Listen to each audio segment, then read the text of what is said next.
Praise the Lord. Welcome to class again today. I'm your course instructor, Apostle Dr. Revival. Today is our second lecture, CRS 103, the master-disciple relationship. Today we shall be looking at the characteristic of a good disciple, and afterward we shall also be looking at the characteristic of a bad disciple.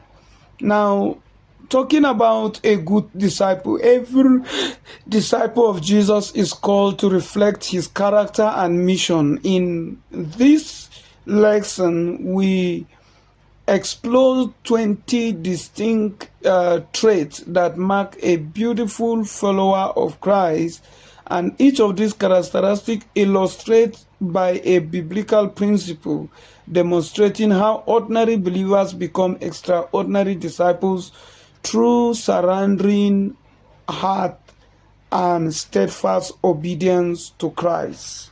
For easier comprehension, we divide or subdivide it into four. One, we look at the personal characteristic, and the personal characteristic are those characteristics which are inward in the believers or inward in the disciple of Christ, like obedience, like humility, like faith, like integrity, like repentance, like perseverance, like gratitude. All these are inward characteristics. In terms of obedience, we saw Abraham was obedient. In terms of humility, we saw Moses was the meekest man. In terms of faith, we saw in Daniel in trust in God.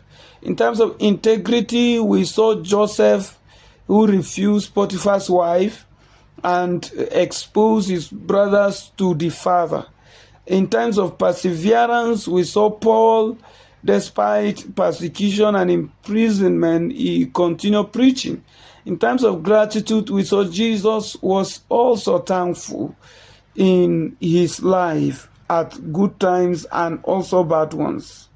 The second one is to look at relational disposition of the disciple or relational characteristic of the disciple. The disciple flourish in community. This trait shapes how we relate to God and other, fostering unity and love. Now, the relational characteristics are those characteristics that shows how the disciple relates with both God and humanity. Which of such characteristics include love, servanthood, accountability, compassion, generosity, forgiveness, and community. In terms of love, we saw John the Epistles emphasizes love as the hallmark of a Christian follower or disciple. And in terms of servanthood, we saw Jesus was in service as he washed the feet of the disciple and encouraged them to go ahead and do so one to another. In terms of accountability, we saw Paul and Peter was rebuked for hypocrisy in public. And then we saw in terms of compassion, we saw the Good Samaritans. And in terms of generosity, we saw the Macedonian church. In terms of forgiveness, we saw Stephen prayed for his persecutors while he was being stoned. And in terms of community, we saw the early believers devoted themselves to the teaching and fellowship on breaking of bread. Now, the third category is the spiritual rhythm or the spiritual characteristics or ministry practice. These characteristics, a disciple's life is marked by spiritual discipline and active participation in God's mission. Like disciplines like prayer, which is one of the character, which is spiritual. We saw worship, which is one of the character, which is also spiritual. We saw study for the word, which is one of the character. We saw meditation. We saw fasting, and then teaching others, missionary heart, boldness, discernment, and faithfulness. All these are the characteristics that can be found in a believer. And when we talk about a believer, we are referring to the true disciple or a good disciples. And interweaving traits for lifelong growth. These 20 characteristics do not stand in isolation. Obedience fuels faith, humility deepens gratitude, and prayer empowers boldness or bold witness. As disciples embrace God's rhythm, learning to love, serve, and proclaim, their lives become living testimonies of transformation. Like the early church, today's disciple grows best in community that teach, correct, and spur each other toward love and good deed. Reflective questions for today in this case is: which three characteristics resonate most with your current spiritual strength? Secondly, where do you sense the greatest need of growth or repentance? And third, how can your small group or mentoring relationship help you cultivate this trait? By intentionally developing these 20 traits, you move from casual commitment to wholehearted disciple. As a mirrored Christ character and action, you can only grow in spiritual maturity, but also equip others to follow in your footsteps. In the next phase, I would like us to also look at the benefit of being a good disciple. Apart from possessing a good character as a disciple, there are benefits we get for being a good disciple. And every step of obedience in your journey with Christ yield tangible blessings, personal relationally and eternally.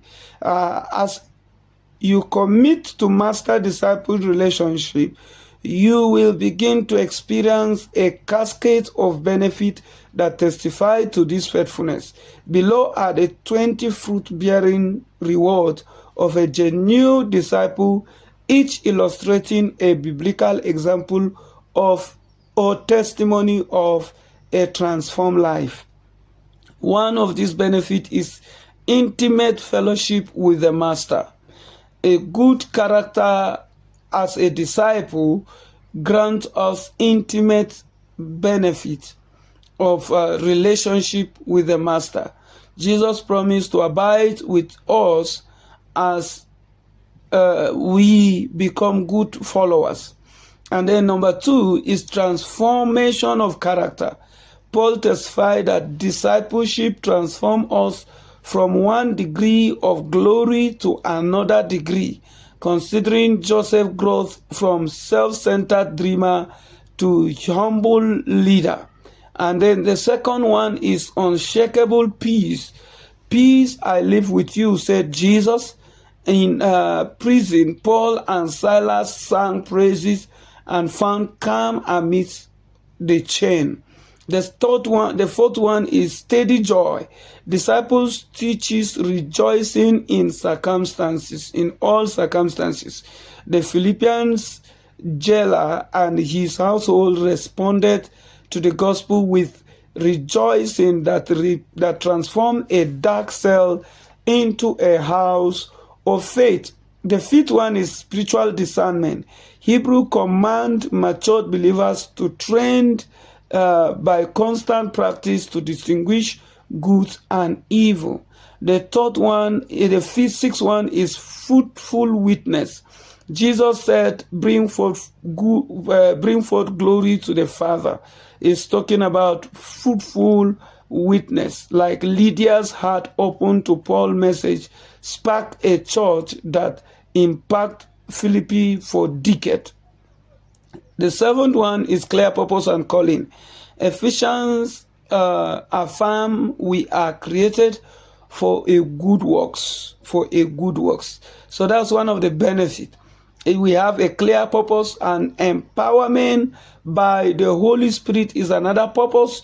Bold proclamation of the truth is another purpose, is another benefit. And kingdom influence, we make influence in the kingdom, is another benefit. And then the strength in trials is another benefit. Access to divine wisdom is another benefit.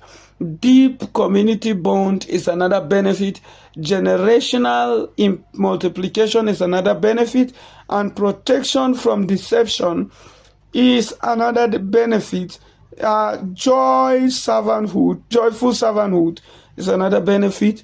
Humility under authority is another benefit. Divine favor and provision is another benefit. Lasting legacy of faith is another benefit.